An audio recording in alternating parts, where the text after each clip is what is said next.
Hello and welcome. My name is David Howard. I'm the co-director of the Global Centre on Healthcare Urbanisation here at Kellogg College, University of Oxford, and it's a pleasure to have with me Dr Mawuli Kushitor, who's a global visiting research associate here at the centre. I've just learned the advantages of online seminars and the fact that you don't get into the rain sort on the way to attending a seminar. So it's a pleasure to have us all here today.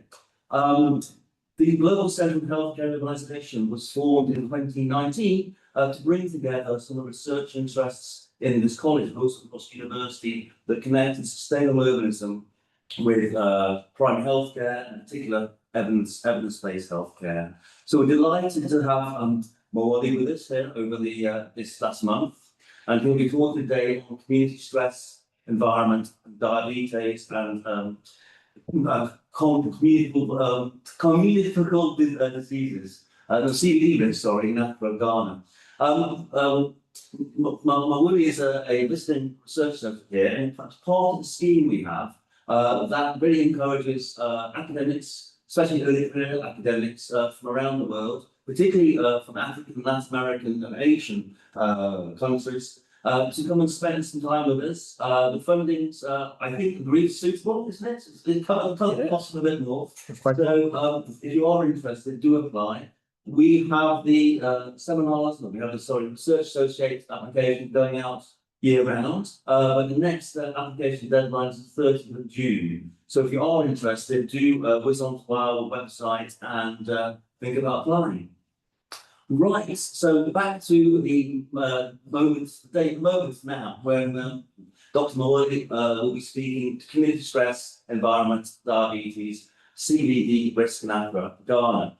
Mawuli is a population scientist and interested in population health and health systems, has a strong and a long-term research background in non-communicable diseases in African cities. And he's done this early work, I think your PhD work was on climate tension, particularly how that relates with health systems in Africa.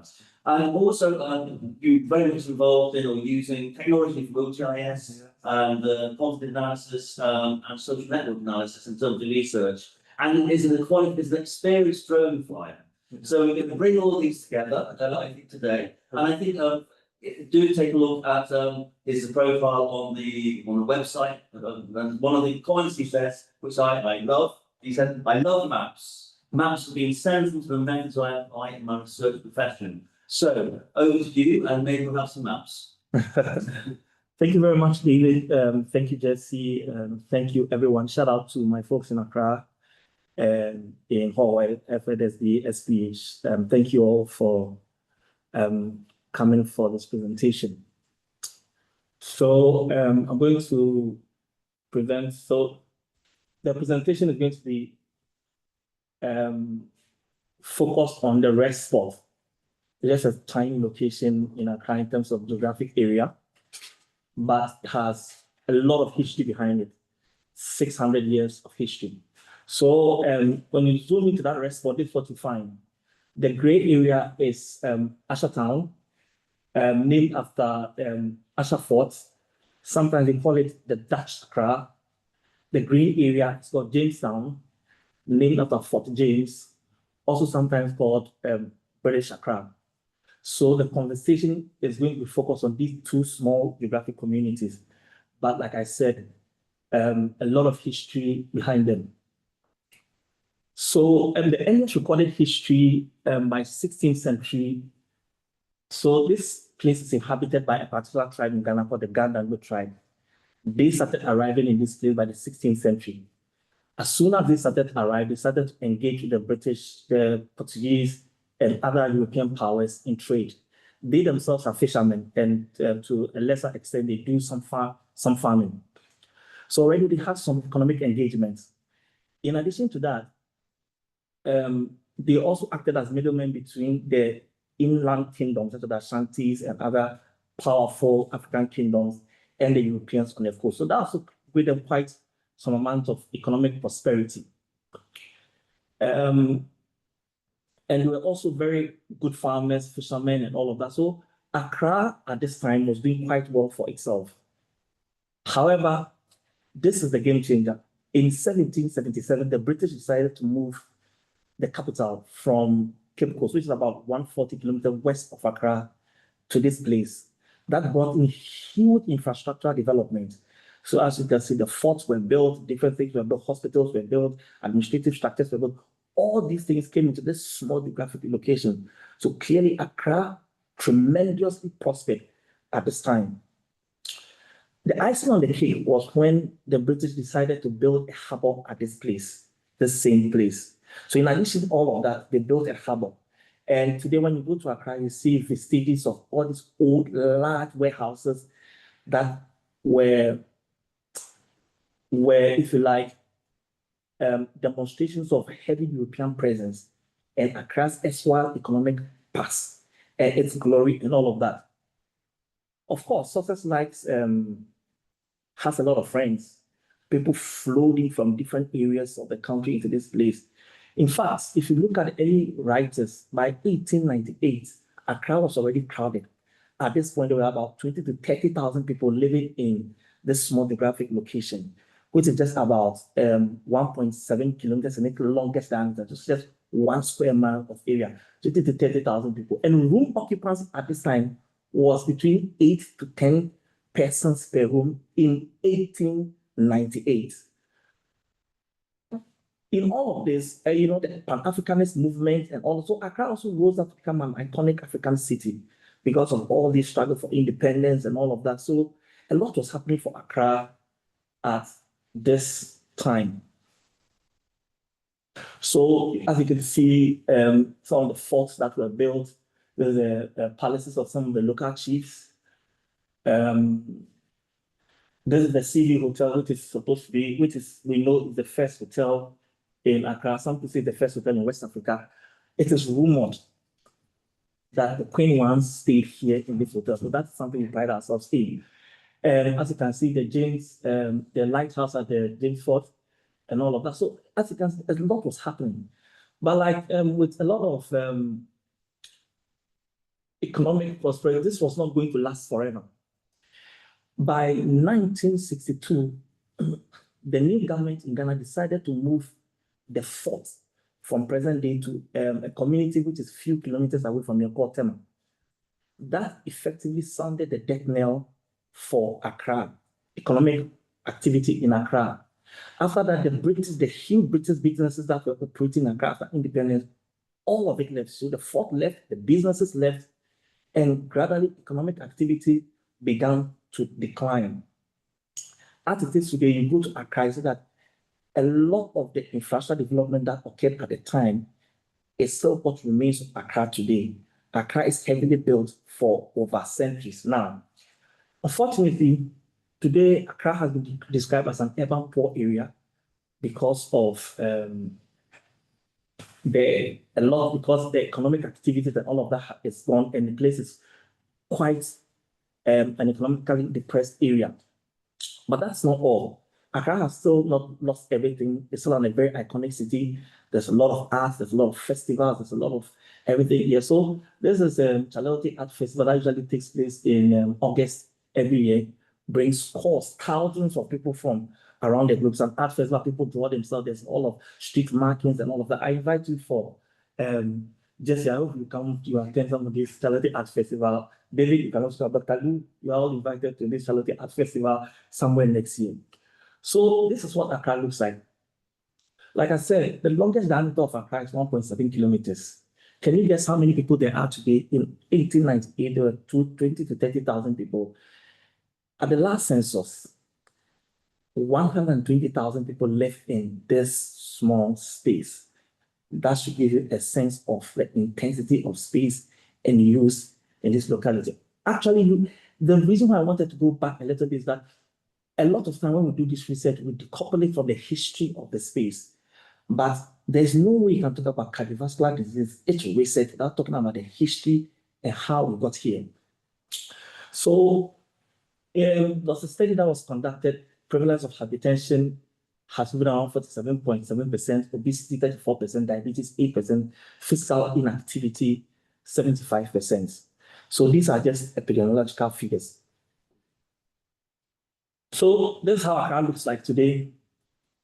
This is how 120,000 people, this is where we all live and conduct our business. This is just to give you a sense. And I want you to really actually picture the space in your mind as we go along. So this is a closer shot. There goes walkability in the streets of Accra. So what's the history of cardiovascular diseases? The good thing about Accra is that Accra, because of the heavy burden the British and other people have, well, not very comprehensive records of everything, but we have solid medical records dating back over 100 years. From 1921 to 1953, 73 cardiovascular disease deaths were reported out of 33,600 autopsy cases. From 1960 to 1968, stroke accounted for 8% of medical admissions. By 1972, stroke accounted for 10.4% of medical admissions. By 2020 to 2024, 60% of deaths. So all these records are coming from hospitals that are actually walking distances from Accra. And these hospitals have been present since the 1800s. So since the late 1800s. Now, outpatient cases of hypertension between 1988 to 2007 rose tenfold. You can clearly see the rise in cardiovascular diseases. As it stands, the prevalence of CVDs in Ghana ranges from 0.5% to nearly 65% in different population subgroups. The question I want to ask is, even though these statistics are frightening, is this entirely surprising? I don't think so.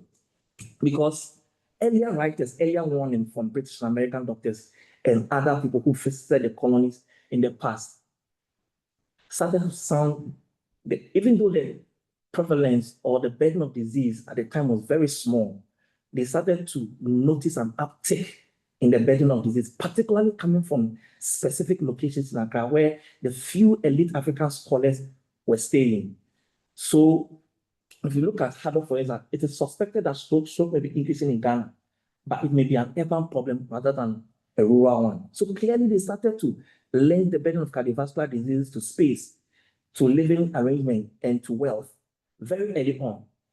Haddock again said that this is a very particularly striking statement. He said the medical troubles afflicting the middle-aged and elder Europeans and America is becoming important in Africa as their lifespan and affluence increase. So the warnings have always been clear. Now, again, he said that if escape is possible, this is from one of the most interesting statements I read. Public health experts, sociologists, and nutritionists, and this, by the way, medical doctor who's also a researcher, but then he started to notice that if we were going to make any gains against cardiovascular diseases, we needed to look beyond the hospital and started to study the contextual factors of, or the contextual drivers of these conditions where they were actually occurring.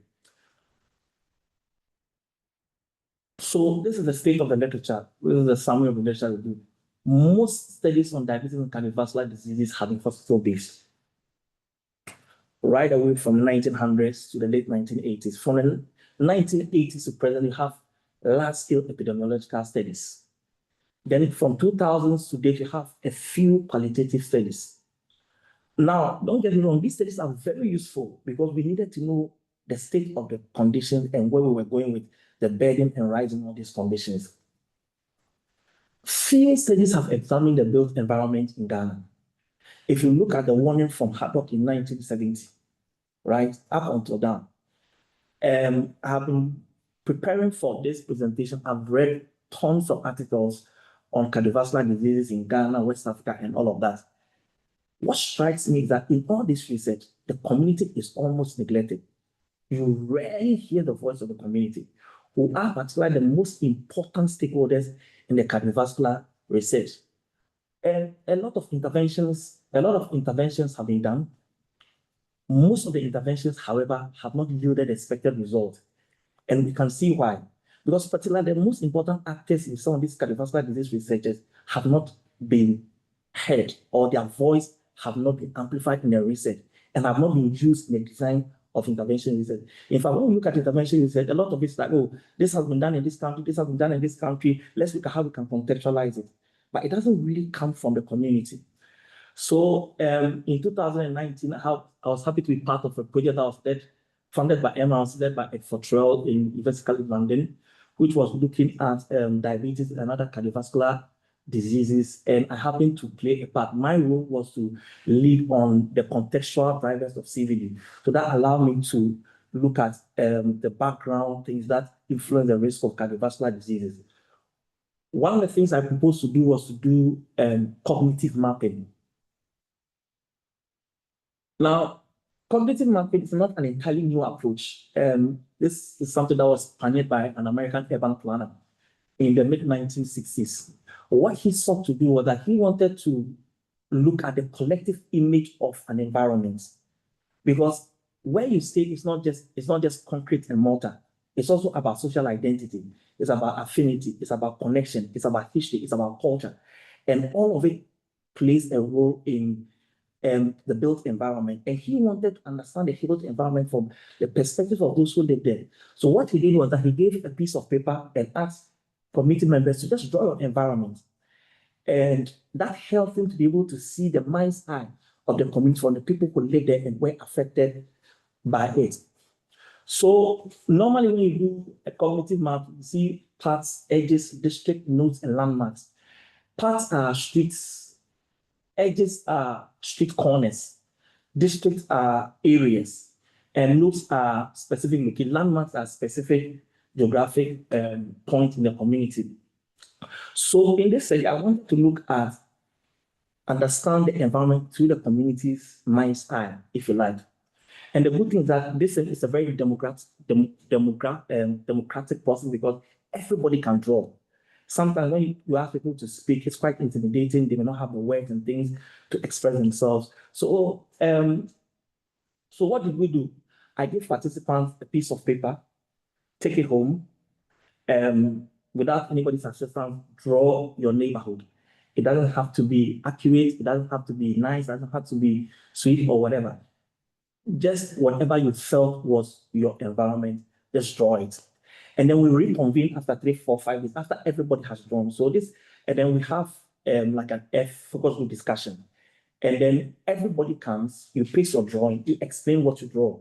And then community members will interrogate you on why you do this, why was this not, why? And it was quite an engaging and quite an interesting conversation as a researcher sitting back and reflecting on many details I thought I knew of the community. This is a community I've been visiting for the past 15 years, and people are saying things and I can't really connect to it. So that shows how powerful it is to allow community members to come forth with some of these things. And then after, we have a simple focus group discussion where we reflect on different aspects of the community. So another thing we did was that, so this is a combination of methods. I also used GIs. What I did was that after the community talked about some of the salient features of the community, I went back to the community and I mapped everything. So for instance, if the community talked about football fields, I'll go to the community and map everything. If they talk about food, I go to the community and map everything, so that we can just oppose the community's perspectives on actual representations of some of the things that were discussed. And there were 5 key items. So there was the food environment, the community, the physical environment, the social environment, and community life.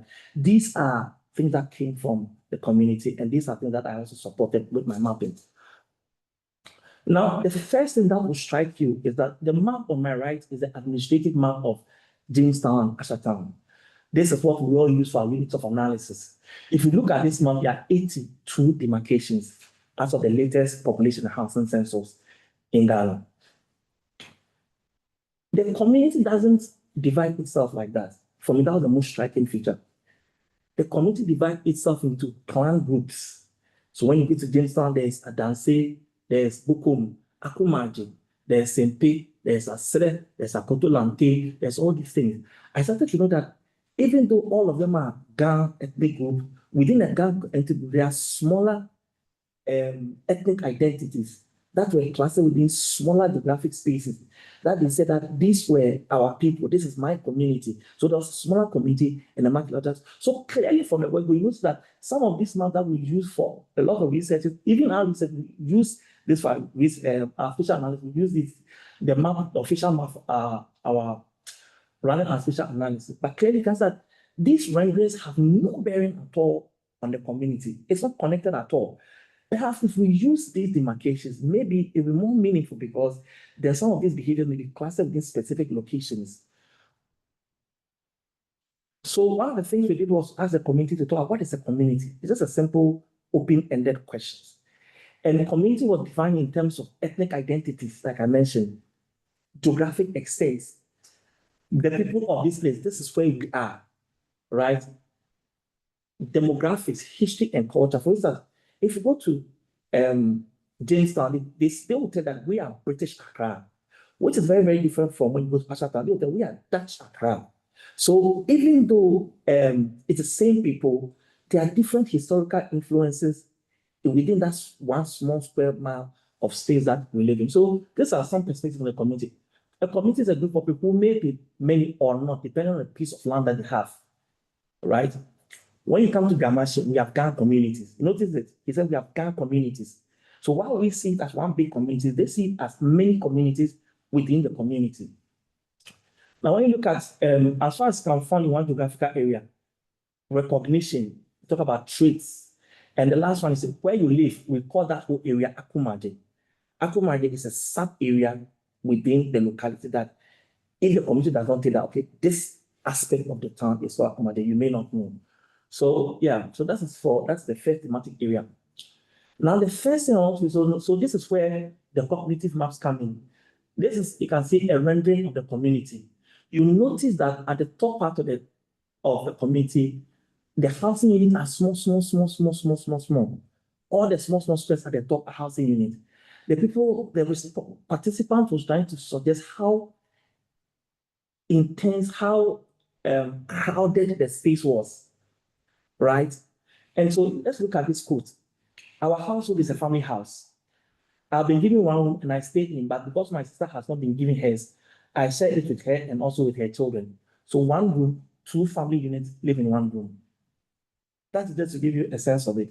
Now, when you go down, they tell you that the rooms are crowded. And I told that the structures in the area, these are large European units that were built to house at the time that Accra was booming economically. These are the same structures that families have taken over. So you have one large unit and you have hundreds of extended family people living in that unit. Clearly, the space is intensely used. And look at it, there will not be enough houses. Even the roads available, people are more than the roads. So they should tell you that even there's no space for anything, right? So, and that's what the cognitive map here is showing. Now, even though these two maps are aesthetically different, they essentially communicate the same thing. This one is showing how interconnected the space is. This is an actual geographic map of the community that we created, showing the interconnectivity in space. You see the roads, you see there are a few parks, you see tractor stations, you see the footpaths and all of that. And the place is very interconnected. All the roads are built. There are a lot of alleys in the space. Okay, let's go on. So these are some of the alleys in Jamestown, and this is somewhere in Ashton here. So the physical environment. Now you just have to picture the diagram I showed you earlier on of the space and the use of space and how the community is relating heat stress to the space that's available. There's a few comments. It generates heat. Also because of the number of occupants in this room, there isn't enough space for you to stretch well when you sleep. But because we don't have any other place, we manage it. It feels like a helpless situation. There's heat over here because the fire they use in preparing cake alone brings heat. Now look at another thing. Your aunt would like pot to cook something. She cannot place it in the sun, so she'll place it in front of you. So cooking, although the spaces is already congested in the rooms and in the houses, sometimes cooking has to be done inside the congested spaces. And that brings a lot of heat stress. And this is coming from the community. Okay, let's go ahead. Now, this is a social environment. An interesting perspective. So the community clearly delineated the built and the physical environment from the social environment.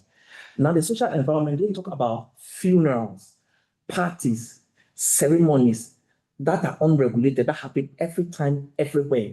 Now, when you look at the purple, some short purple dashes. In one particular Saturday, we collected this data on one particular Saturday, where we counted the number of funerals that were taking place in the community, and it was 11 funerals that were happening. And these half funerals are done, they block the road because there's no space for parks, parties, or anything. So they block the road. So imagine the congestion in the space, how limited space, how intensive space is used, and the space is blocked to have funerals. And on top of that, we have a lot of drinking bars and leisure spaces. So imagine a typical Saturday where everything is happening around the same time in the community. That's a lot. Now, when we look at the cognitive map that was created by one participant, you notice that there's a cafe, there's a sport, there's a taxi lot, there's a warehouse, there's a sport. The only thing that appears twice on this map is a drinking spot, showing the concentration of drinking sport and social attitude and behavior that is layered on the physical. Mind you, these are not separate things. This is layered on the physical environment. So imagine the levels of stress that people are dealing with on a daily basis. So this is some quotation from the social environment. Funerals happen often, and during funerals we drink and eat. The thing that this is an economically depressed community. Traditionally, when funerals are held, they must be free. When funerals, you must serve free food.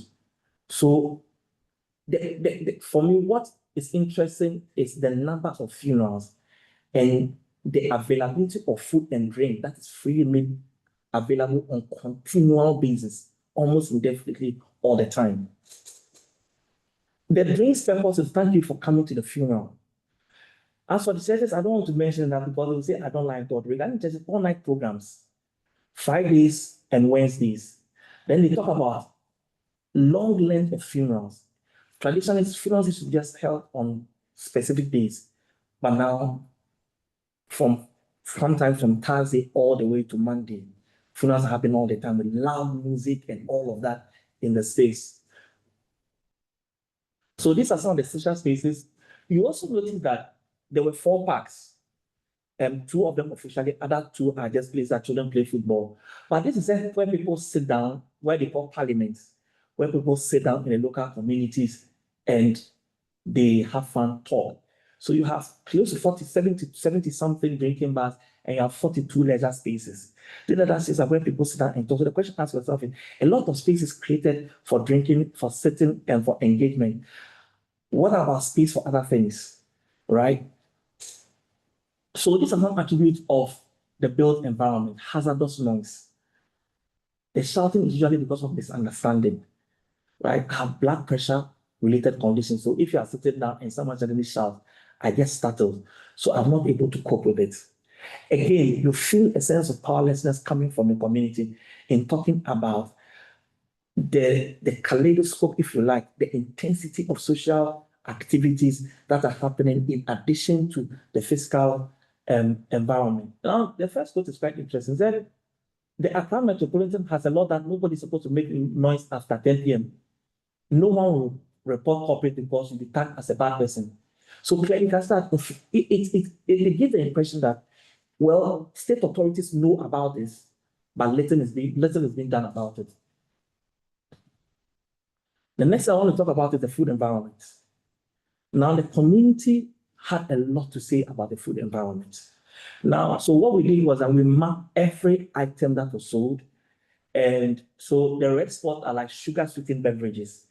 And clearly things that are not very recommended for health. And then the greens are things like fruits and vegetables. And then the yellow represents out of home cooked foods.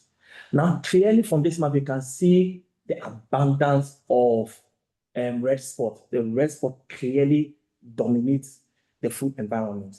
Now, soft drinks and cooked drinks alone, 242 locations of Coke being sold in the community. I mean, this is just 1 square mile. You always have to think about it that way. What it means is that every 15 meters you walk, you encounter somebody selling Coke, energy drink. Now, if you put all the energy drinks together, if you put all the Greek foods together, that's 334. If you put all the out-of-home cooked foods together, that's 441. If you put all rest foods together, that's 940 locations. Mind you, this is just daytime food environment, which is sometimes very different from nighttime food environments. So that shows you the extent. So I've talked about the social environment, talked about physical environment, talked about the social environment, talking about the food environment. So let's go. Now, these are concerns with the food environment. You see, the use of processed condiments. If the food isn't tasty, they won't buy. So the only lies on you to make it tasty. So look at the third quote. Currently, things are expensive in the world, and also people don't get enough money for upkeep. Cooking has become quite difficult.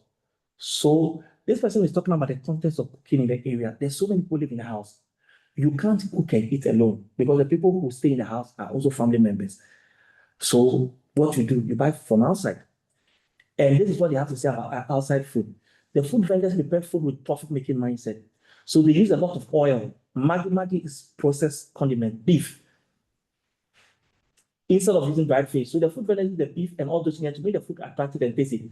But that is what is making us sick, but we have no idea. Now I spoke to some food vendors in the community, and they tell you how we cook to sell is different from how we cook at home. Because there's a certain sense that you need to sell your food. If your food is not that tasty, nobody's going to buy it. So there's a strong drive towards producing food with a certain taste. Now look at the last food. I think there's a shift in taste this a month from Oshatan, where there's a preference for foods with very strong taste, which are also highly processed. Now, what are some of the perceived environmental effects of the community of the built environment? People link cardiovascular diseases straight. So like the community members draw a straight connection between the occurrences in the built environment and the risk of cardiovascular disease, which is quite consistent with the literature as we know it today on cardiovascular diseases. The next thing is the food environment. The next thing is the social environment. So they are clearly drawing the line between different aspects of the environment that have severe implications for health and healthcare. Now, for me, what is even more worrying is not all these things that the community brings, but it is the seeming sense of lack of powerlessness. So if you look at the structure that were built, the community members didn't build it. These structures have been there for over 100 years that have been inhabited by families. These are structures that were built by colonial powers that existed many years ago. And this is what we've inherited, and this is what they have to work with. So you can't really control the built environment. That's what they're saying. The food environment, it's like there's a competition for who gets good, tasty food sold. If you're going to make healthy food that is not very tasty, you're going out of business. So clearly, there's also a sense that there's a feeling that you may not be able to control the food environment. And also the social environment, as we mentioned, everybody is having their funerals, parties are going on, uncontrolled noise level, heat levels, and all of that. So clearly, there's also a feeling that what happens in the social environment, you may not be able to control it. Worst of all, government institutions seem totally powerless at the risk of cardiovascular diseases. So clearly, it's that community knows a lot. They understand their own environment better.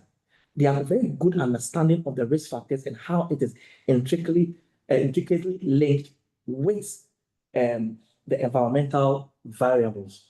Okay. So I'm bringing my talk to an end. So what are the conclusions? One, both from the community and the maps that have been created, clearly the built environment is compact, intense, and complex. Many health concerns are not at the level of the individual. There has to be, but you see, this is where it gets interesting, because when you look at a lot of research on cardiovascular disease, there's a lot of recommendations for individual level activity. People must do this, people must do that, people must do this. But when you start to understand the nature of the built environment, that look, yes, there's an answer that it's only partly true, but to what extent is that true? A lot of these things are way beyond individual level. The running trend is that many aspects of community life are changing for the worse. They said we used to cook better, we used to use natural condiment we used to do, natural this, all of that is gone. They tell you that more people are coming, 1898, 20,000 people, 2020, 2020, 2021, census 120,000 people. Clearly, there's a sense that things are drifting towards the west. The food environment, and the last thing they talk about is a vibrant nightlife. People don't sleep early.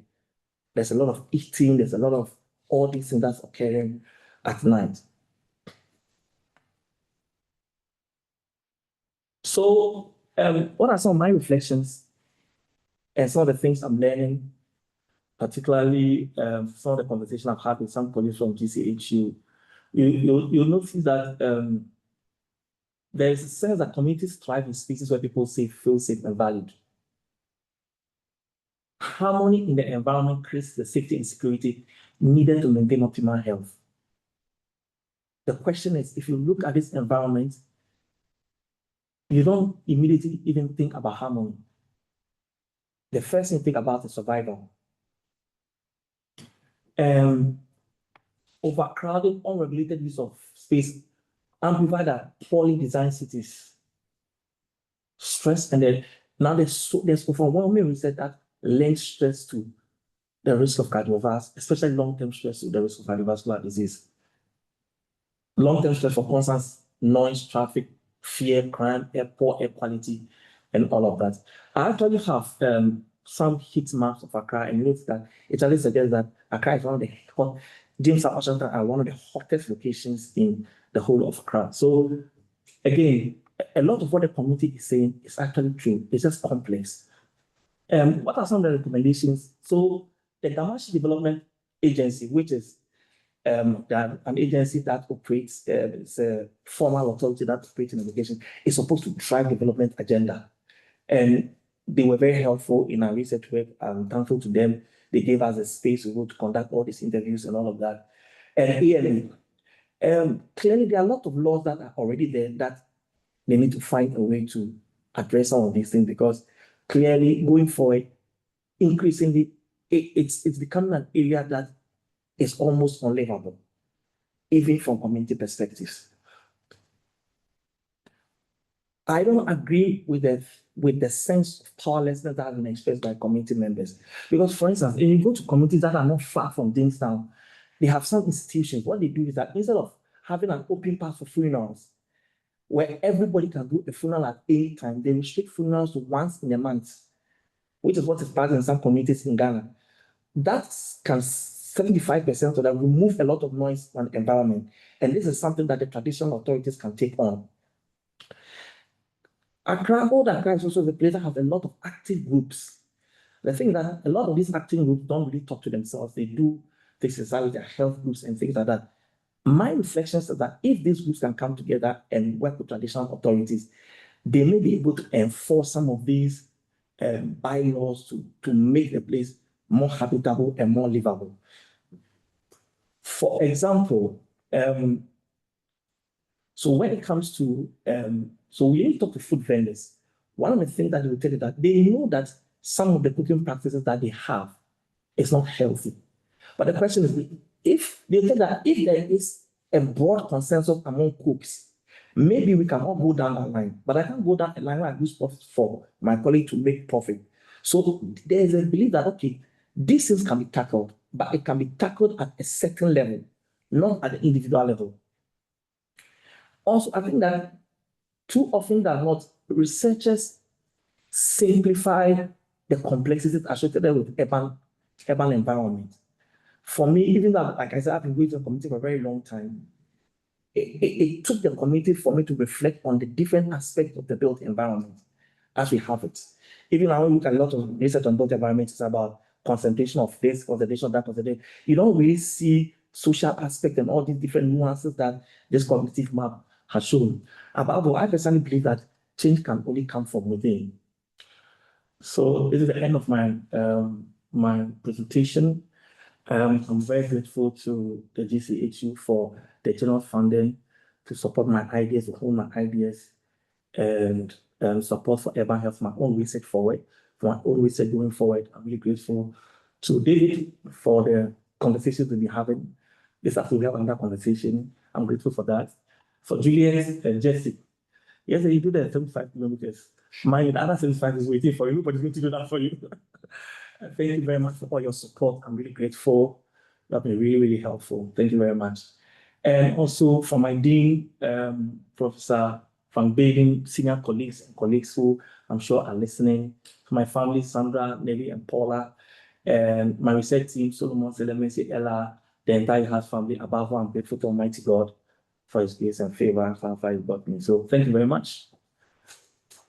Great, thank you very much. I think that was fantastic. It's great to hear and see your research spoken out now on the screen. So I was really interested and excellent.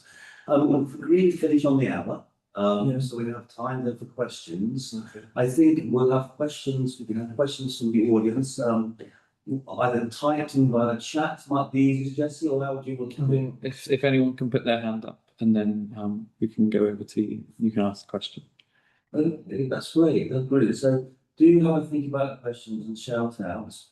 I'll ask the first question, and it's probably one of the most mundane and probably unexciting questions being asked. But I was interested initially to start in talking about the Gamache communities. Yeah. So there's not more community than many, and I think your mapping exercise was really fascinating. What happens over time as communities change? So within the Gamache community, there's obviously various groups are living in a certain area. Yes. But what happens though, for example, if someone or a family say increase their economic wealth and says, you know what, I'm going to live in a separate neighbourhood. Yeah. Do those communities change much over time, or is there a ceiling in terms of if you're born there, you stay there? So how do they change over time?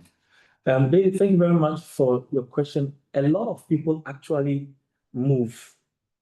So when people do well for themselves, they move out of the area. So you have some people who are linked up with some of the communities, but don't live in the community. But the thing is that there are lots of people. So even if a lot of people move, there's still a lot of people in the space.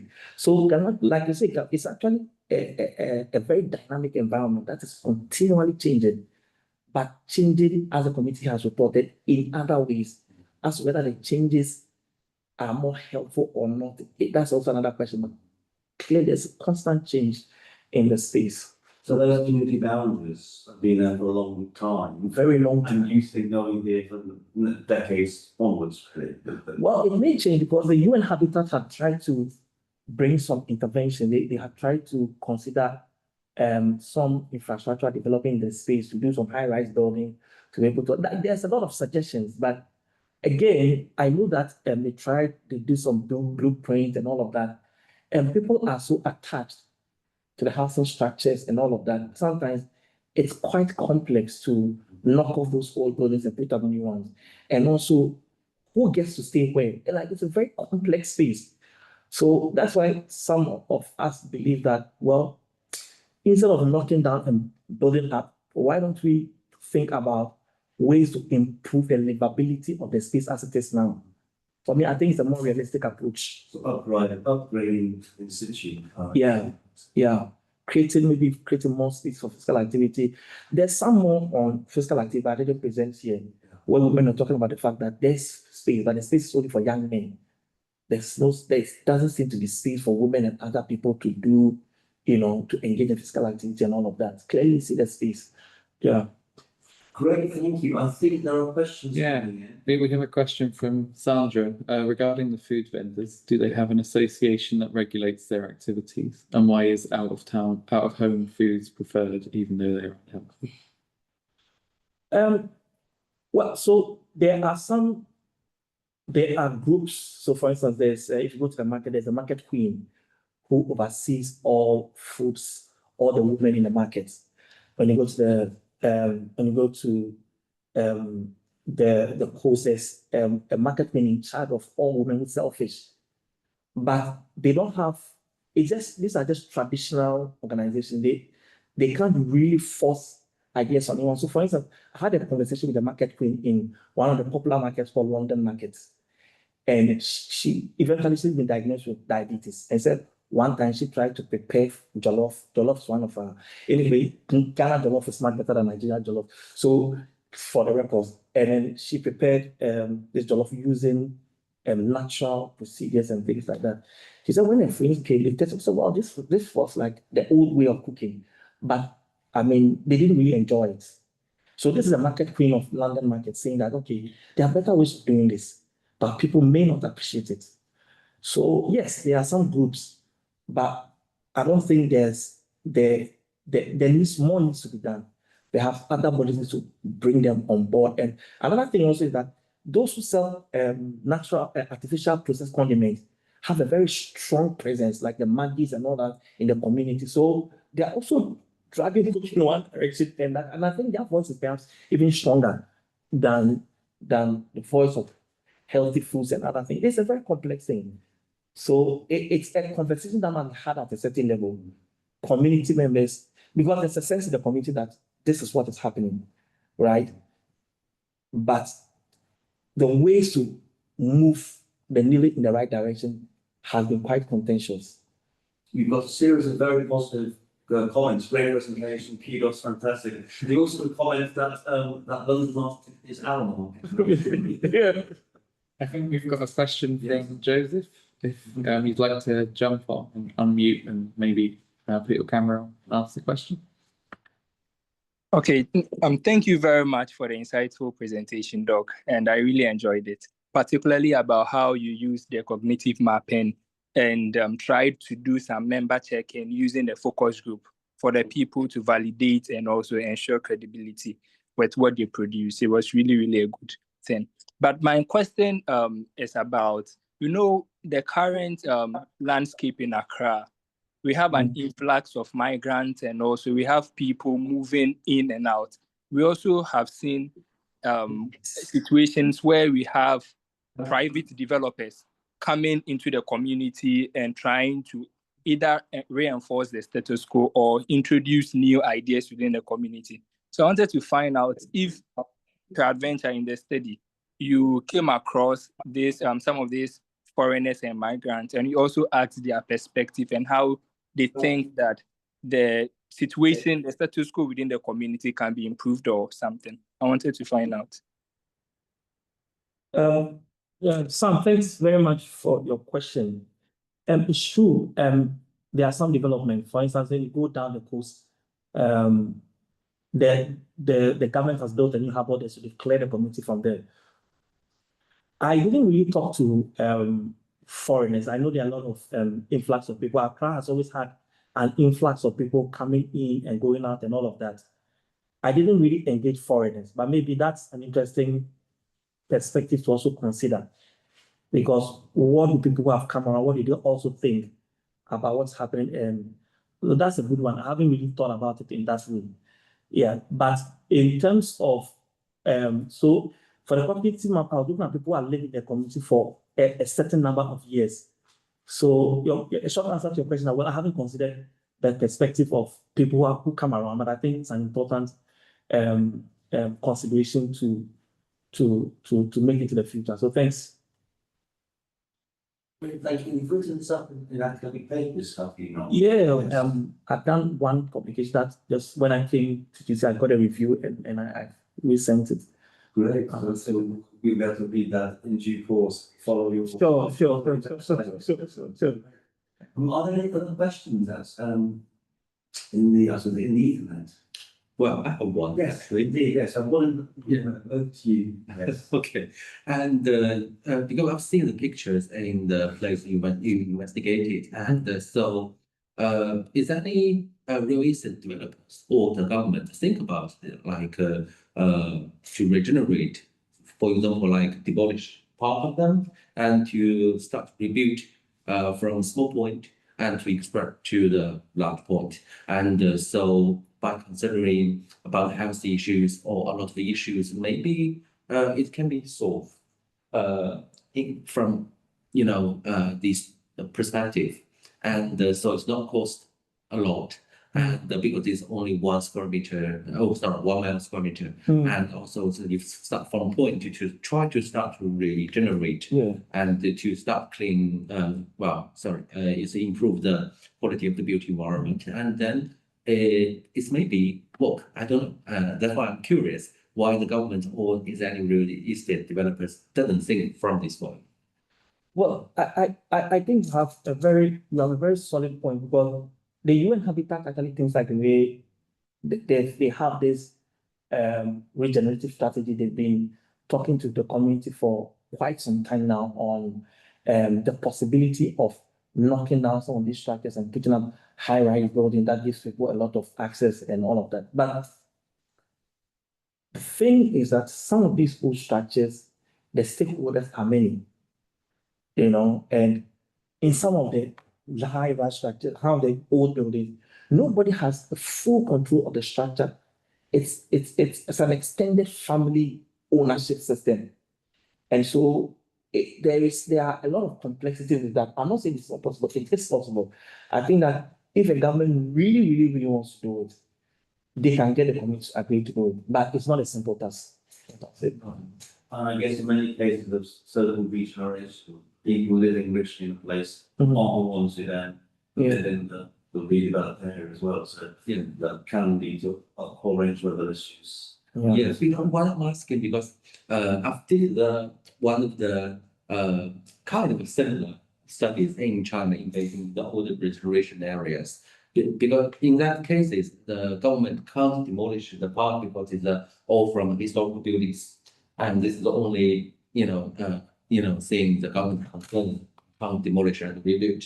But from the pictures, very interesting pictures you presented, and from the area's pictures, it seems like it's not historical or it's not some representative of the local identity and the value. And so I just wondering why, but actually, yes, and though I understand the complexities. Well, some of those buildings you see are like 200 years old. Some of those buildings have been there. So actually, the first picture I showed, Fort James was built in, I think, 1643, if I'm not wrong. Right. So just at the start, just before you arrive, while you did talk about the history of these Jamestown, Ushertown, there's a substantive fort and then Centersburg, Grey, Right, I see. So yeah. So some of these buildings have been there for almost 500 years. Right, I see. Years of history, yeah. Yeah. Can I just ask, so I didn't, just ask about land tenure. So in these neighbourhoods, Yeah. are they sort of de facto ownership, or is it, would you say it's informal land ownership? Because obviously when you say you're upgrading and building in situ, there's a notion of security tenure. Yeah. Many people will only be able to afford to upgrade if they have security tenure. Yeah. So what's the sense of the form of land ownership or household ownership across these communities? So I won't say I know, I don't have an answer to that question, but the little I know is that because the Presbyterian church there was a Presbyterian church that had been there for many years, and then they tried to, I think, rebuild the church, and then they were looking for the papers to the land, and then they didn't find it. And what they went through to be able to rebuild a church that had already been there, it's not a joke. Because for many of these structures, there are no legal documents, but they know it's been in the hands of families for centuries. Right? Certain families have occupied these structures ever since the British existed. They've been there for a long time. Right? And so I don't know if there's that official ownership. And even if there was, if those land papers will still be available now. Because some of these structures have been cycled through several generations. That's really interesting. Are there any more questions? We've lots of great comments. There's lots of excellence and fantastic and kudos. I think there's no more questions. We might finish on this 4 minutes to go, but I think there's no more questions. I'd just like to thank you so much for a really wonderful presentation. I've learned a lot. I know we're going to have a chat about future research after this. So thank you so much. It was an absolutely a brilliant presentation, and the depth of research you've done over the years, I think, as well. I think thoroughly. I've learned a lot today, and I hope to learn more with you. So thank you so much indeed. I should say, if you are interested in having experience in being a research, visiting research fellow, unfortunately only open for those people who already got research and done doctorates as a postdoctorate post, but do, some waiting for. do have a local website. That's and I'll get this website wrong, but if you type in GCHU Oxford on the search engine, you'll come up with the website and you'll see what the opportunities are to join us. So thank you once again. I shall wish you all a very good rest of the day, and we will look forward to discussing Mawuli's research here in a few minutes. So thank you much for all, and excellent. Thank you. Thank you. Thank you, everyone. Thank you.